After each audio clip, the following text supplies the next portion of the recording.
எனக்கு இந்த மாதிரி ஒரு பக்கெட் லிஸ்ட் இருக்குது ஆக்சுவலாக வந்து நம்ம ஃபேசினேட் பண்ண மியூசிஷியன்ஸ் மியூசிக் கம்போசர்ஸ்னு ஒரு லிஸ்ட் இருக்கும்ல. ஆமா.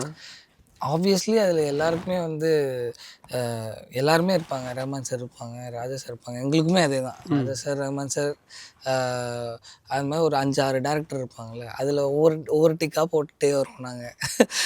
யுவன் சார் கூட ட்ராவல் பண்ணிடுச்சு. அடுத்து வந்து ரொம்ப நாள் ஆசை ஜிவி சார் கூட ஏதாவது ஒர்க் பண்ணணுன்ட்டு. அவரும் பயங்கர ஸ்வீட். அவரும் அதாவது ஜிவி சார் கூட தான் பை காட்ஸ் கிரேஸ் நிறையா லேர்ன் பண்ணிக்க முடிஞ்சுச்சு. நிறைய டிப்ஸ் அண்ட் ட்ரிக்ஸ்லாம் அவர்கிட்ட இருந்து எடுத்துக்க முடிஞ்சுச்சு. நிறைய இன்புட்ஸ் கற்றுக்க முடிஞ்சுச்சு.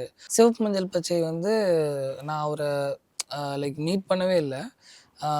ஷூட் முடிஞ்சு ஃபஸ்ட் டைம் அவர் மீட் பண்ணுறதே வந்து ஆடியோ லான்ச்சில் தான் மீட் பண்ணுறேன்.